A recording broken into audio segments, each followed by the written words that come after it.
Hey, welcome back. My name is Meri Christmas, and my puppy over here is Babe Wolf. And today we're discussing season 20, episode 13. Kody's apology to Christine starts well, but gets tense when David brings up Kody's relationship with his kids. Janelle seeks guidance from Meri on getting her spiritual release. Meri is shocked friends try to talk her out of meeting up with Kody. All right, let's get into it. Welcome to the podcast, Sister Wives, a red flag rewatch. This is the podcast for disenchanted fans of Sister Wives, fans who fell in love with the Brown family, watched their precious kids grow up, and became enchanted with all the love, only to be told it was all a lie. Nothing was as it seemed. We were bamboozled, fooled, duped, tricked, conned, swindled, hoodwinked. What did we miss? Where did it go wrong?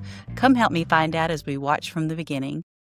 Before I start my podcast here, I wanted to make a formal apology to Mrs. Robyn Alice Brown because I was upset with her because whenever Kody would talk about he wanted to apologize, she would try to talk him out of it and she would say, I don't know if that's a good idea. And I would be like, you need to shut up, Robyn. But now I'm thinking that maybe she was on to something because the more this man apologizes, the more angry everybody gets because he is sucking at this apologizing that he's doing. He's like, be quiet and listen to me. He's apologizing at them. They're not allowed to talk about anything or say anything because he might get angry. It reminds me of trying to bathe a cat. Like, be still while I bathe you. It's for your own good. It's just ridiculous. Like, he thinks he's benevolent, like a deity or a god. You know, he's spreading his benevolence and he's gifting these women with releasing them so that they can heal like they couldn't do that without him. He's just being ridiculous, ridiculous. And his apologies are just falling flat because everybody other than Janelle, I mean, we're all looking at it when he's apologizing. Christine and David are just like looking at him while he's talking at them. And anytime they try to say something, he talks over them. And he wants to know why David's even saying anything. Well, you invited him. That's why. He's here. He's part of this conversation. This is his wife. He's going to defend her, try to help her out. He's there to support her. Of course, he's going to say something. He's just nauseating. So I'm starting to think that maybe Robyn was right. Maybe he doesn't need to go around and apologize to these people because he's really bad at it. Really bad. And it starts out, he's in the middle of his apology with Christine from last episode. And he says, I did love you and I want you to be able to heal. And Christine's on the talking couch and she's saying, you're telling me you used to love me. I'm like, this is my husband here. This is so weird. Why do you think this is appropriate? Your wife should be here if you're going to tell me things like that. Where's your wife? Don't say things like that to me. And then Kody nauseatingly, give me a drama meme. It's like he's auditioning to be the next prophet or he's just thinks he's this poet. It's almost like he's overcompensating for not going to college or something. And he's trying to use all these big words, word of the day calendar words. So he sounds like he's just this educated, philosophical man, and he just sounds ridiculous, ridiculous. He's just rambling on like he's high or something. But he says, however it is, it was a life experience and it was incredibly poetic. It was beautiful, like a storm and a sunset. There's hard days and there were good days. Beautiful from a poet's perspective. And then he says to himself, what are some other things I was going to say? Like he didn't even have a plan or agenda or a speech planned out. He's just spitting out stuff. He says, I also want to apologize for being a freaking victim because I wasn't. That sort of seeped into me a little bit. Sometimes the experience was good. I mean, I'm not telling you where to be in any way, but our experience and part of this apology, Christine, is me going, wow, that was special. When and where it was special. And David on the couch is saying, this is kind of awkward. I feel like I'm the third wheel just sitting here.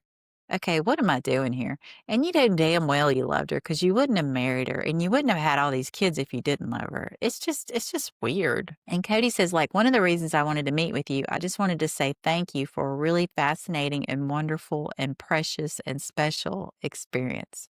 Fascinating, wonderful, precious, special experience. Thank you. And then he changes his tone. He goes, okay, we've all moved on. We're good. We're going to shake hands and be friends, I hope. And David says, wait, why do you say that? Why do you say, I hope? Why do you say that? And Kody says, well, there's so much water under the bridge. I'm here to apologize. I don't know where we go from here. And David says, can I just give you a little bit of advice? Just a little bit. Start with your kids. And the whole nation stood up and clapped. And I went and bought a sign that says, David Woolley for president. We were all glad to hear that. And Kody's whole demeanor changes, and he looks down and he does his little hooded eye thing that he does to try to intimidate people. David goes on, he goes, you need to start with your kids because the women have moved on, but your kids still need to heal. That's the part that you need. I'm just saying to be honest with you because I had to do that with my own kids. And trust me, I butted heads. And Kody says, my whole purpose here is to apologize to Christine, not to David, not to anybody else. At this point, is to apologize to Christine. He says all this on the talking couch because he doesn't want to hear this from David. And David really is trying to help him. You know what I mean? Trying to give him some advice because David has a lot of kids. He has a wife that passed away, and there was probably hurt feelings involving that. And so he has some experience here with kids and family. He grew up, his sisters were all in polygamy. He knows a lot about polygamy. Would you just listen to what he has to say and just maybe take some of it to heart because he does have some experience. And it goes over to Janelle. She says, I'm getting on a call with Meri today because I'm getting a little more serious about pursuing a spiritual release.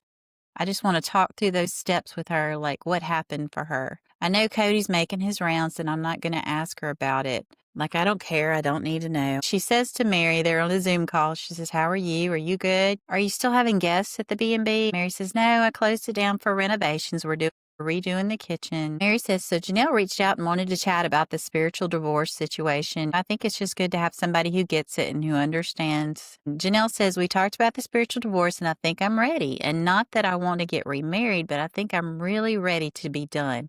I just feel like it's the right thing to do, the right way to end that covenant in the appropriate way. And Meri says, in the church system that we come from, our marriages, we believe, were of an eternal nature. So the spiritual release is the termination of that marriage, also in a spiritual form. I love that you're doing this, Janelle. I suggested to Kody that I wanted to do this through the church process. And he was like, why would you do that? We're not part of the church. We still got married that way. What have we been doing this whole time? And that's very profound. Like, what have we been doing this whole time? Like, we believed in this for the longest time. And for us to not end it appropriately just kind of feels wrong. I know that they don't practice the religion anymore, but for years they did. They wore garments and they lived that life. And to just not get a spiritual release and in that chapter, it's just a little bit insulting.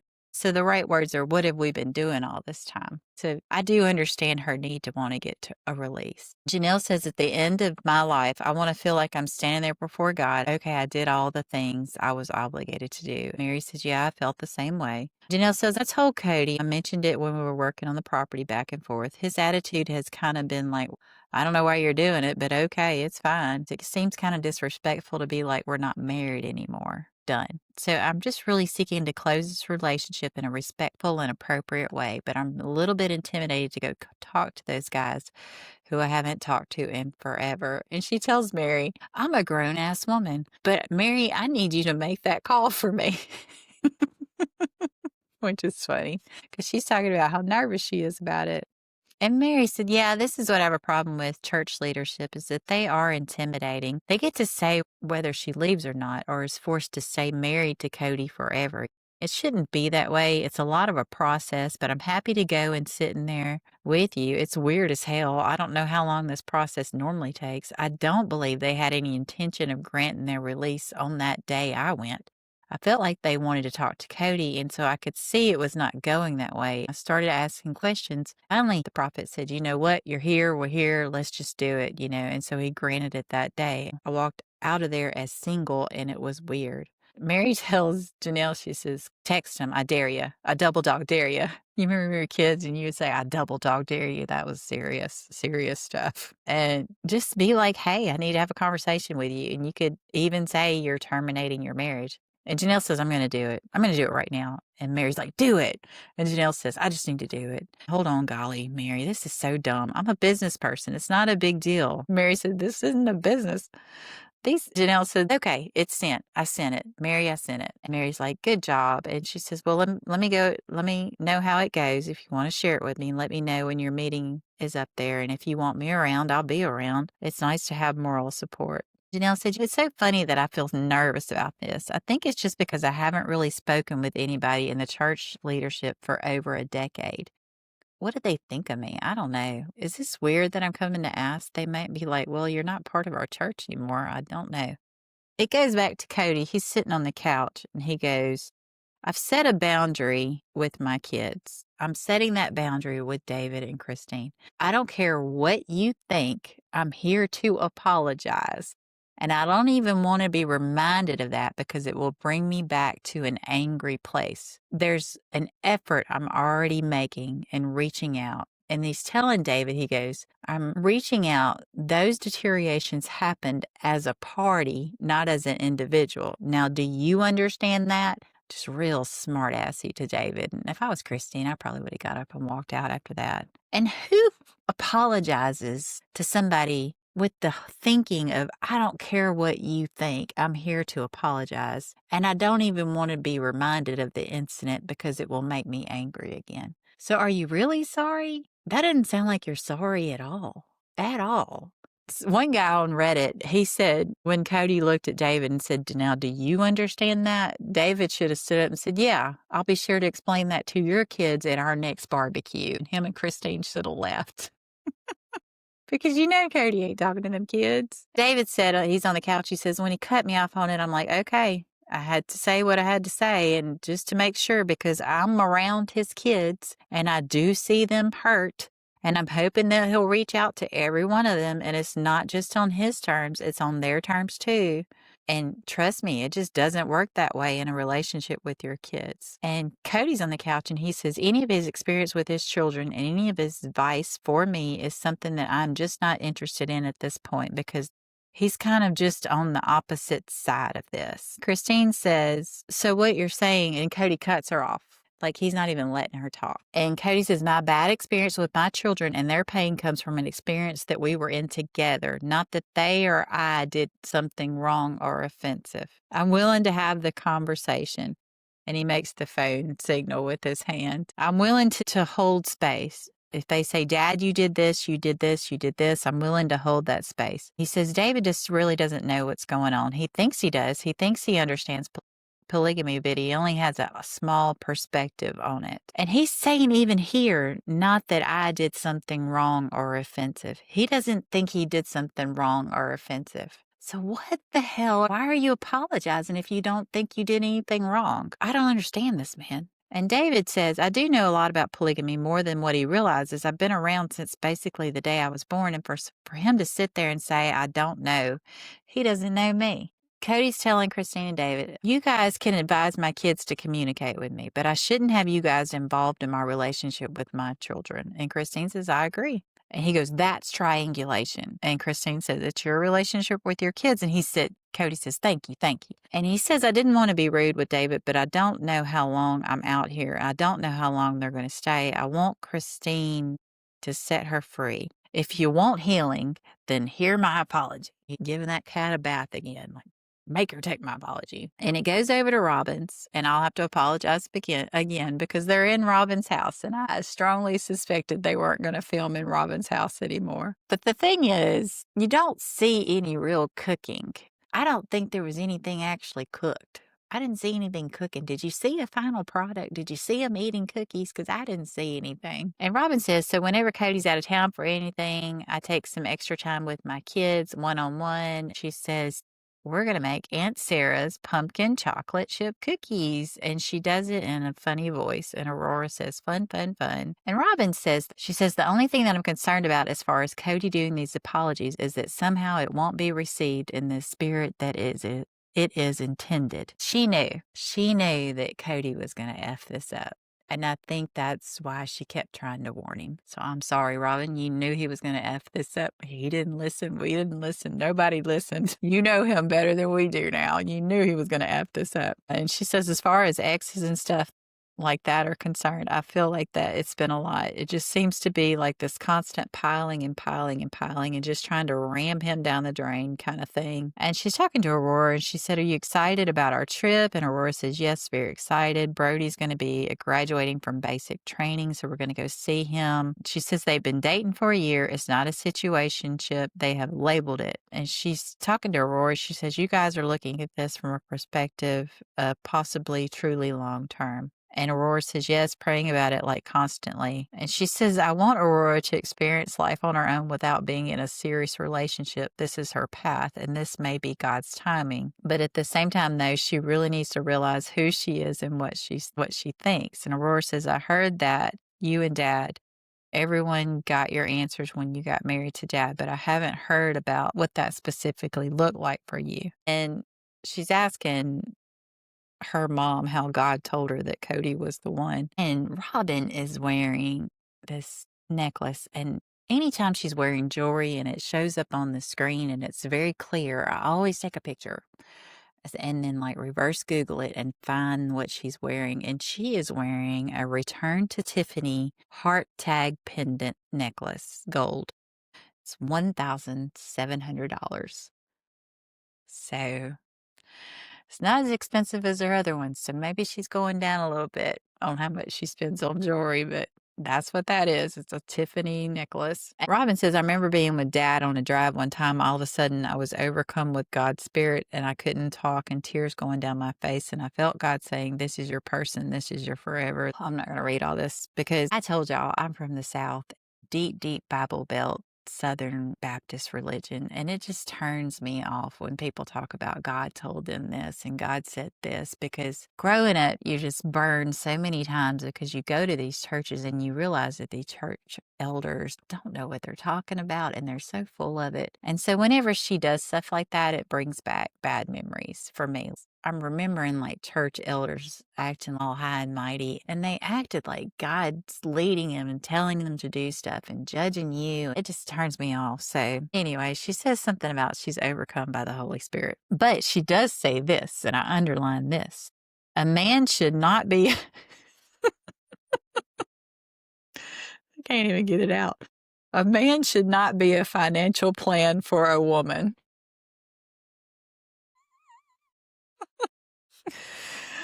I mean, she is just the queen of hypocrisy right here, but I thought that was great. But anyway, and she's saying that she wants Aurora to figure out who she is before she's a mother. You get lost in the roles a lot of time as a woman. It goes back to Kody and Christine and David. Christine and David are just staring. They're not even nodding. They're kind of gray rocking him, looking at him the whole time he's talking, because he goes, I want to apologize. And he's eating his steak and holding his audience. And he goes, I want to apologize because I want y'all to be free to feel the joy without the past holding you back, without all the disagreements and everything has happened holding you back. Let me do all I can to begin some healing. And Christine says in a talking head, by the time I committed to David, I was done with Kody. That chapter was closed. There's not a gaping hole left in my heart. I am responsible for my own closure. I am responsible for healing any wounds or whatever that was done before I committed to David. And that's the thing. Christine and David were married on October 7th, 2023. And this is being filmed in 2025. So we're looking at the time of this taping, almost 2 years later. And how long before that she left Kody? And how long before that was she sitting in that house by herself during COVID while Kody never came over? So her and Kody have been apart for a long time. You don't just go by the date that David and Christine got married. You go by how long Christine was left sitting in that house by herself while Kody never came over. They have been separated for a while. So I don't know why he thinks he has to set her free. And I'm wondering if it has anything to do. I'm sure he knows that she's writing a book now. This was filmed, I think it was before he went to Special Forces, like right before he went to Special Forces. So he went to Special Forces in June of this year. we're talking April, May, this was filmed. Christine's book came out in September. So he knew she was going to write a book. And I'm wondering if he's thinking he's going to change the way she writes her book, or maybe she won't be so angry while she writes her book. I guarantee that book is already written. And the fact that you're doing this apology and the way that you're doing it is would make me want to write more. You know what I mean? Because you suck at this. So I don't know if he's just trying to get her not to write as much. She did present him with child support papers. They're not really talking about where that's landed as far as how much he owes or if he has to do any back pay or anything like that. So there is a lot going on between them. And I'm thinking he probably thinks maybe if he does this, that maybe it'll be easier for him. I think it's having the opposite effect. And David, he's talking now to Kody. You can see him. He is trying very hard. I think David really wants this apology to work out because he has to live with Christine and he has to live with all the pain that Kody is causing everybody. He's around them kids and he's around Christine. He's having to listen to all the backlash of what Cody's doing. So he's trying to help Kody. And he says, I bring a different light to what Christine sees because I'm on the outside seeing this and I'll defend her to my death, which is very sweet. And Kody says, you won't need to.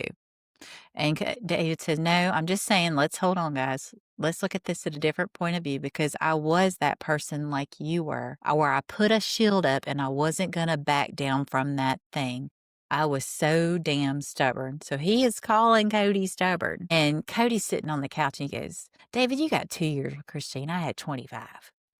Well, David had 2 full years with Christine, day in, day out, every day. Long, thoughtful discussions, probably some good sex. You know what I mean? So he probably knows Christine way better than you do because Christine probably had to put on an act with you just so you would hang around. So he probably knows Christine way better than you do. So you saying you got 2 years with Christine, I had 25. Just shut up and let this man help you. Good God. And David said, you can be negative. You can sit there and say it's going to be my way or the highway and you'll be miserable for the rest of your life. Or you can sit there and try to do what's best for your family at this point. And then he tells him, what helped me get my thoughts and strength is to go to Moab. And I think what David is saying here is that he went to Moab. He got some personal perspective. Maybe it was kind of a religious experience because it's a beautiful place. And he's trying to help Kody gain some perspective. And he says, why don't you come to Moab with me? And Kody says, I'm not really interested in it, but thanks. I mean, he just shuts David down. Like he is not open to any advice at all. He is not. There's no helping this man. There is no helping him because Kody went on special forces. He had drill sergeants who were the best of the military. Look Kody Brown in the eyeballs and say, it is your fault. You were the one that started this. You need to fix it. And that did nothing for Kody. David, you have no chance. We have no chance. Nobody has no chance. This man is just a lost cause. Just let it go. Let it go. It shows Kody eating steak. Christine is done eating. I didn't see what she was eating. Her beer is almost gone. But yeah, Kody says, I'm not really interested in it, but thanks. Shuts him down. David says, I took women down there and they never went back. And I said, the first person who loves it, that's the person I'll marry. Thank God. And Christine liked it. She loved it. She put her trust in me that I wouldn't hurt her. And Christine said, yes, I trust David. And Kody pauses and he says, I need to honor this. Again, talking like a crazy person. He says, well, David, let's see how it goes at the Speedway for us. David and I made plans to go to the racetrack here in Las Vegas. It's just an opportunity for David and I to get to know each other. I know that Christine wants to go, but before I hang out with her more, I would really like to have this apology sort of settle in. I don't know how I feel about going to the racetrack with her right now. I really just wanted to apologize. I really wanted to have a really positive interaction. I'm not trying to be a Debbie Downer. It's just an issue of managing expectations. So I just want to be careful that we're not stepping into a realm that doesn't quite work yet. I would love to go to these places where we're hanging out, getting along. Well, it's very complicated. I will see if it will be good for the kids to have you and I talking in a space where it could be like cordial. And now the beer is gone. The table is cleared. And see, that's the thing is like, they're asking you to do these things, Kody. Why don't you say, okay, let's get Truly. Let's go out to Moab. Okay, let's get Truly. Let's go do this. He's just not open to anything. And Christine says Kody knew David was coming to this conversation, so I feel almost like he's just brushing David off. Like his opinion doesn't matter, his words don't matter, and he doesn't matter. And I'm frustrated by that, definitely. So she kind of just got done with that. And she's like, well, I have to go to the ladies' room. And she reaches down and she's getting her purse. And I feel like in her head, she's like, well, I signed a contract with TLC saying that I would spend 45 minutes with this man. I've been here for 47 minutes. I'm going to leave now. And she basically runs out of the room. And David is like, you remember when you were growing up and you were trying to leave somebody's house, but your parents wouldn't quit talking and they were talking and talking. And David is still talking to Kody and Christine leaves. She's like, yeah, I got to go. Bye. Adios, out the door. It was funny. And Kody has ordered a sorbet type thing with strawberries. He's like, anybody want my strawberries? He must not like strawberries. David says, no, that'll shoot my sugar way up. I can't have that. And he says, Christine, I don't even think I finished the list. I'm really just am apologizing. And Christine says, it brought us where we are today. It's fine. And so he hasn't even finished his list. And he is at dessert and they are all done eating, which makes me think he is just sitting there talking, making them listen to him as he randomly comes up with stuff to talk about.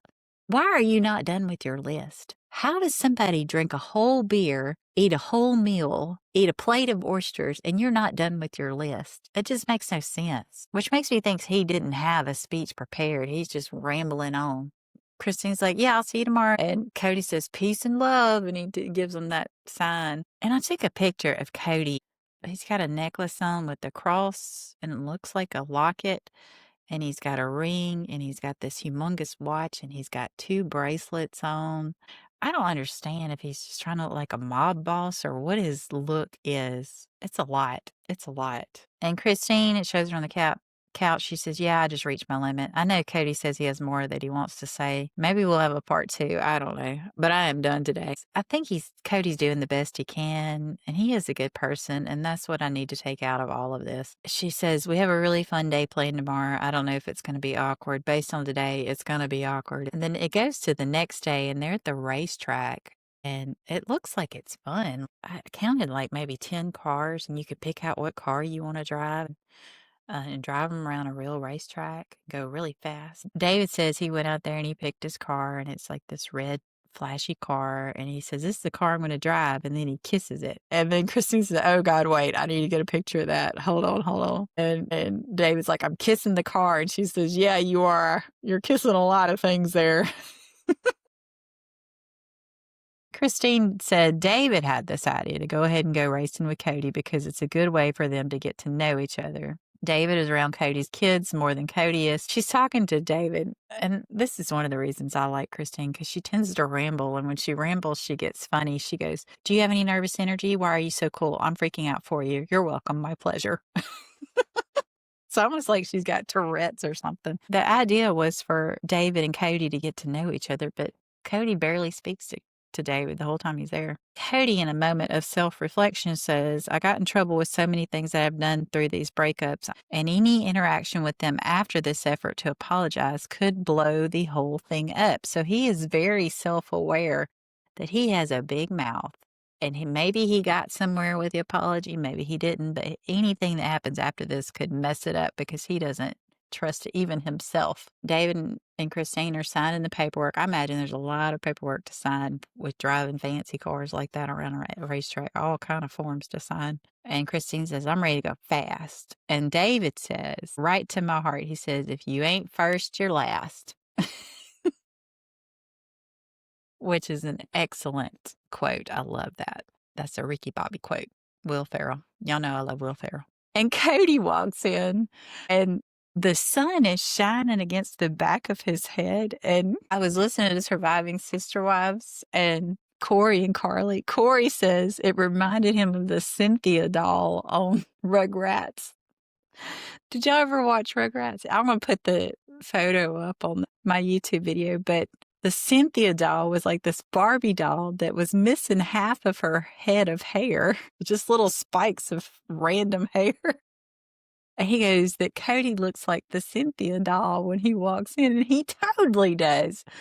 I saw that. I had to pause because I laughed and laughed and laughed. That was so funny. And Christine says, I'm excited. We're just going to have a good time today. We're just going to do our best to leave that behind and just try and have fun. And she says her main goal, and this is very admirable, and I'm so glad she says this. She says, the thing is, I want to be able to go home from this and for my kids to say, how was it with dad? And for me to be able to go, it was awesome. They need to know that it's completely fine to hang out with him.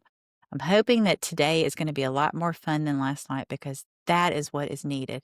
They need to have fun with their dad and not just sit and have a meal and a conversation that's intense. That was intense. And they're not all going to drive at the same time. They're going to drive separately.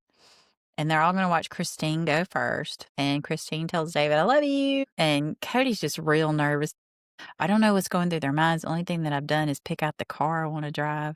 And guess what color car Kody picked out? You get 3 guesses and the last 2 don't count. He picks out a white car. And you notice that while they're watching Christine drive, that Kody has the helmet on and David doesn't. He's got like the little protective cloth that goes between the helmet and his head. And so David has that on. And I think the reason that Kody doesn't want to take that helmet off is because he didn't want to have that little protective cloth.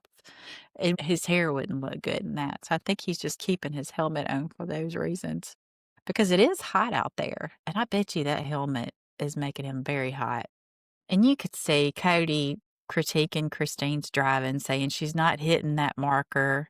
And David's just yelling, go, go, go, being all supportive. He's just rooting for Christine. And Christine is having a good time. You can tell she's having a really good time. I bet this is fun. I would love to do this. And then it goes to Christine and Kody are there while David's driving. Kody says, yeah, we're really awkward. And Christine says, yeah, I'm kind of standing away from him because I need to have a little bit of distance because I just need this to be light. I feel like if he's closer, I don't want to repeat anything that happened last night. And Kody goes straight to, yeah, Christine and I were married. We were both married to somebody else. I think we feel the obligation of not standing close to each other. Her husband's out there and my wife's at home. So he goes right to, Christine might jump him if he gets too close to her because she's not going to be able to control herself. This man thinks so highly of himself. He's saying they're standing apart because he didn't want her to do anything inappropriate because they're both married. That is the last thing on Christine's mind. I mean, he's scared Christine is just going to jump him. He thinks nobody can resist him just being by him. So I don't understand that. And Kody says, we're going to honor our spouses. Nobody should ever mistake that we're together. He's talking and he says, I want to do the corners as fast as I can, the speed as fast as I can, the braking as fast as I can. All without dying, but I want to get close. He's talking about how well he wants to drive. Christine is talking and it's comparing driving to marriage. You're driving something that's out of your control and you're just doing your best. It's not a time to be reckless. This is just the beginning of us getting back in each other's company as well. It's kind of this fragile thing. They're all walking out together. It looks like they're kind of getting along and they're looking at the scoreboard. And Cody's time was 1 minute and 2 seconds. And Christine's time was 1 minute and 3 seconds. And that sucked. I wish somebody had beat Kody, but Christine was only a second behind him. And poor David, he was 1 minute and 7 seconds. So he was 5 seconds behind Kody. And I bet you Kody just ate that up. And David, he's talking about, oh, he's dizzy. And then earlier he was talking about his blood sugar. He needs to quit acting like an old man. That's so funny. And Kody says, you have a young wife to hold you up. I don't know why he's always talking about stuff like that. It goes to Kody is in his hotel room and he invites Brian over. And Brian is his friend. And I think they were in the gun business together. And Brian is the one that Kody officiated his wedding. That was Kody wouldn't go to the surgery because he said that it wasn't safe and he couldn't do that. And then a few months later, it was like 4 or 5 months later, Brian got married and he officiated Brian's wedding with no mask on, no nothing. So that has caused some controversy in the Sister Wives universe because if he was able to go officiate this wedding, why couldn't he go with Isabel and get her surgery? Cody's opening the door. Brian's on the other side. He says, yeah, Brian and I lived in Vegas at the same time. We moved to Vegas. He was a bright spot in my life because we had known each other for years. He says it's been an interesting experience for him to sort of witness my divorce. I ended up marrying those nuptials between him and his wife, Judith, and he's very proud of that. And it goes back to him doing the nuptials, and he's asking Judith, "Are you nervous?" And she says, "Yeah." And he goes, "Well, I'm nervous too." And he's talking about himself and how he's not ready to do the nuts. I mean, why is everybody getting Kody to officiate their wedding? Because he sucks at it. You can tell he has no forethought, no thought. He just wings it when he gets up there. Kody says, "I was in such a dark spot at the wedding, looking at Brian going, 'Dude, are you sure you even want to do this?' Brian says, 'So what brought you to town?' And Kody says, 'The breakup of the family, how devastating it has been, all the emotions we've gone through. We were selling Kody Pass. We were kind of having some agreement problems between me and Meri. And at one point, Janelle was like, listen, we're just going to sell this out from under Meri and Robyn. Robyn doesn't like it when I partner with my ex-wives.' So I'm wondering if maybe she had some issues because he was making a lot of phone calls to Janelle. She probably didn't like that. I'm sitting here going, 'Robyn, we got to do this.' And Robyn's like, 'I will not do this.' I went to God and I was like, 'Am I morally off? I've got to make some adjustments in my life. The darkness, the evil of divorce, that dark experience has cankered my soul and it kind of woke me up.' I just went to Robyn and I said, 'I'm going to go and meet with Janelle and Christine and Meri and apologize for what happened with the divorce.' And Brian says, 'This kind of blows my mind. Tensions have been so high. Like, I absolutely think it's the right thing because this is still a family, and you got kids.' So even Brian says, 'You got kids.' And immediately Kody said, 'Here's the problem. I'm apologizing for everything that I can, but I will never trust them again.' So instead of taking what Brian said to heart or what David said to heart or what everybody in the world saying to heart, he's like, 'I'm never going to trust them again. I'm not interested in being their friends.' And is this him trash talking his wives to his friends? Because he does not appreciate that. Remember all of Meri's friends? She needed to ditch those bitches because she was talking bad about Kody to them.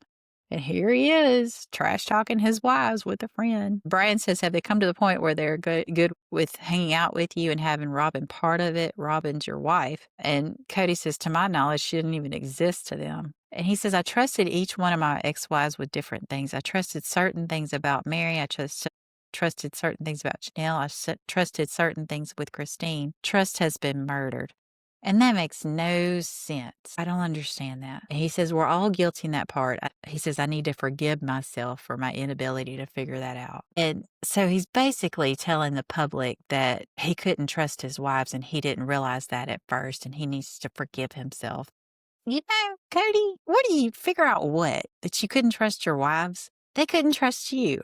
It goes over to Meri and her friends. So evidently Kody wants to have a conversation with me. He's going around and talking to me and Janelle and Christine. He's in his error. He's doing his ex-wife tour. And I think that's like a little Taylor Swift reference there. She says to her friends, 'So if you want to know something that might break your peace a little bit,' she says, 'Tomorrow I'm having a conversation with Kody.' And Jen immediately says, 'Why?'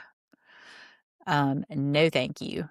She says, 'Why are you doing that? Why would you do that?' And Meri says, 'Because he wanted to have a conversation and he's driving out and I have no idea.' And Jen says, 'When you say conversation, do you mean in person?' Meri says, 'Yeah, I'm going to meet him in Cedar City.' And Jen says, 'Why?'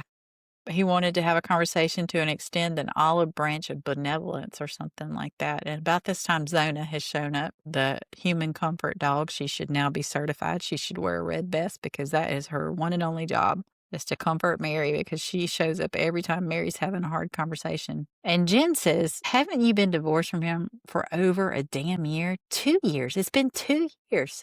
Why are you even bothering?' And Meri says, 'The thing I'm concerned about, I will tell you, is not too long ago, I took this little trip up to Flagstaff and I saw him on the property after we sold the property, and he didn't even acknowledge my presence. The last time I saw Kody, we didn't even look at each other. I'm going to this conversation very guarded.' And Jen takes a deep breath and she says, 'I love you. And I do my best to listen and not judge, but what are you thinking?' Meri says, 'I'm just curious. I just want to know what this is all about. It's all about curiosity.' Jen says, 'That's what killed the cat. The cat is dead.' Jen says, 'Will you put your phone on speaker?' And I think Jen is genuinely concerned because she has had to put Meri back together after Kody. She's finally gotten Meri into this good place. They're having a good time. Meri's dating. She's like, crap.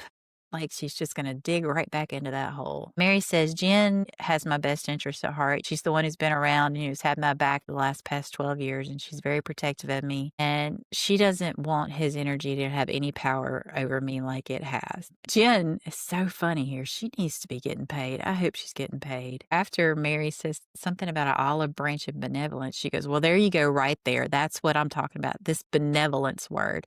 I don't trust the benevolence word. He's always trying to throw around benevolence and bitch. Sprinkle that effing confetti. Benevolence, bitch. Benevolence, bitch.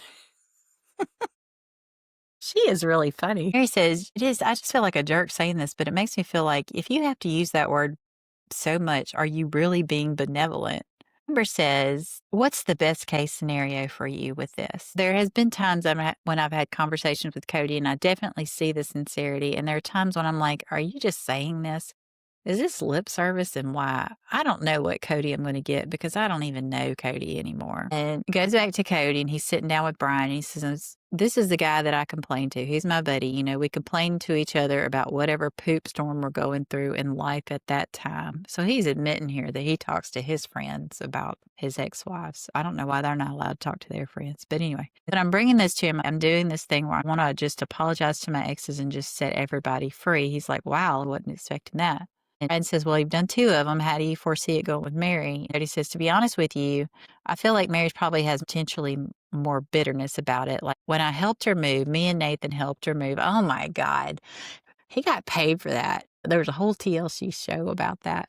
He thinks because him and Nathan helped her move that she's obligated to him for the rest of her life. And because they were on good terms that day, that they should be on good terms forever because he picked up her couch. I mean, good God, she would have been better to pay somebody to help her move if he's going to bring it up like this every time. He said that day she was in good spirits, good mood, everything like that. We're going to be cool with each other and everything like that. Months later, she got real funky. And Meri says, so Kody seems to be really confused about like why I'm acting different. And the reason I'm acting different is because I need to draw hard boundaries and not let him walk all over me. Like I'm going to defend myself. I'm going to get a little snarky about it too. Kody said, here's the thing. I need to do this with Meri because I need her to pull her off the defensive path, right? Apologize to her and seek healing. There was a lot of constant accusations.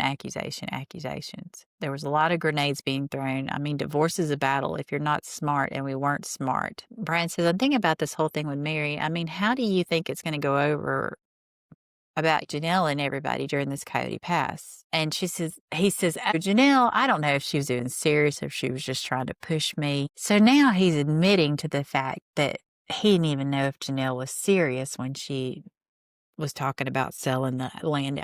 He says, I mean, Janelle was trying to make a backdoor deal, but Janelle is big talk with that stuff all the time. So Meri doesn't even know about that. We're just going to force the sale and then just pay her when she would agree to the other agreements.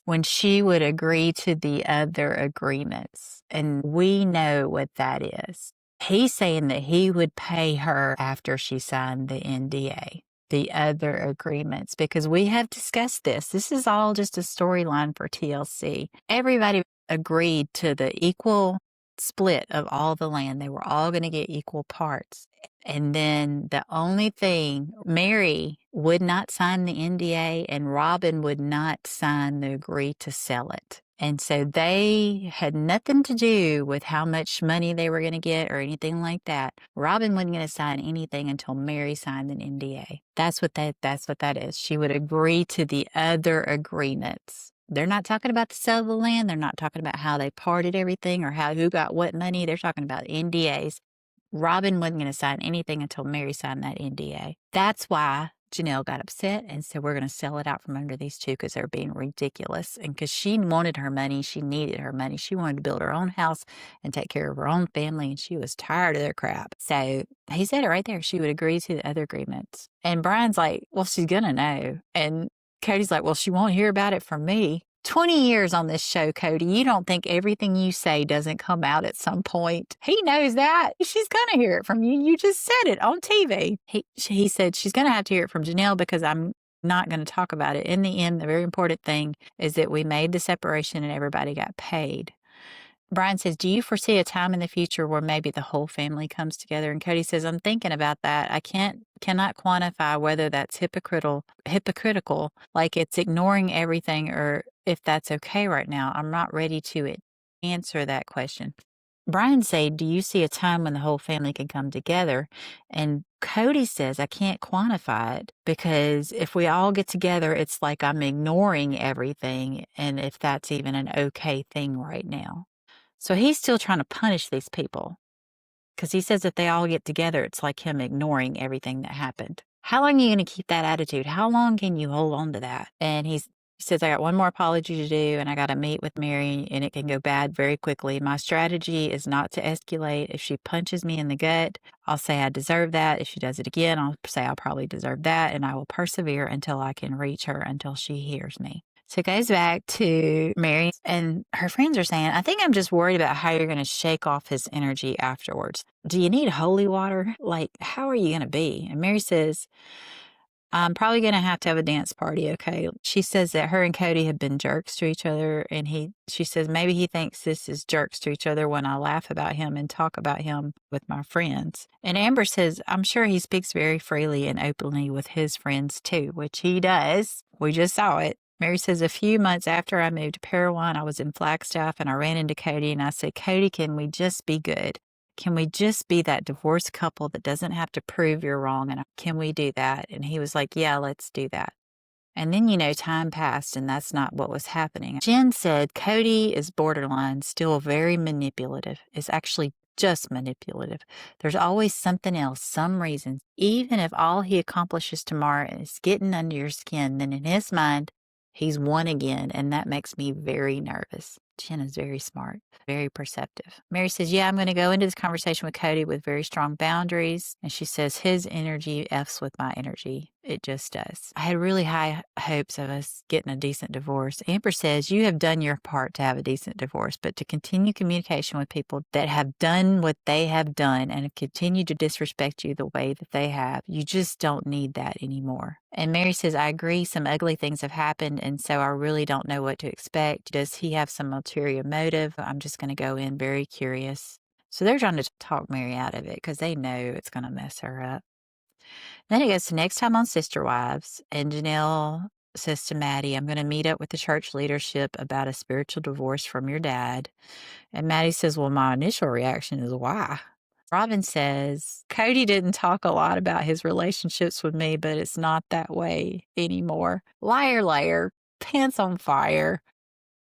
There are so many cases where Robyn knew all about the relationships with Kody's other wives. She is such a liar. She just thinks she can just say whatever and we're just going to believe her. Kody says, mine and Meri's history is of its own minefield. I'm just here to apologize. And Meri says to Kody, you're not going to shut me down anymore. If it gets any more like this, I'm out. So it does sound like she's setting up her own boundaries there. I hope she tells him off. I really do. Because he has really done her wrong. So this is the portion of the podcast where I come up with my tell-all question. And I think my tell-all question would be for Robyn. And truthfully, Robyn, did you know in the beginning when Kody was talking about he wants to go around and apologize, did you know the spirit in which he wanted to apologize would not be taken well because he wasn't in the right frame of mind? Did you know that the way he was going to do it was just going to suck? And that's why you were trying to talk him out of it? And Robyn, we would like to all try these pumpkin chocolate cookies that you said you made because I don't believe you made them. We would like evidence of the pumpkin chocolate cookies. I think you and Aurora just pulled out some measuring cups and just pretended to measure things and then turned off the cameras and put everything back where they went. We were there that day that you went and bought caramels from the store so y'all could win that contest. You don't cook. I have never seen you cook anything. I've seen you shred cheese, but I've never seen you cook. So where are the cookies? Where are the cookies? All right, that's it for that. And I appreciate you listening to me. That's it for today. If you like my podcast, please like, comment, and subscribe. And if you want to reach me, you can always reach me at redflagrewatch@gmail.com. Thank you for joining me today. See you next time. Why is Peter Pan always flying? Why is Peter Pan always flying? Because he never lands. because he never lands. What do you call a sleeping bull? What do you call a sleeping bull? A bulldozer. A bulldozer. You're welcome. See you next time.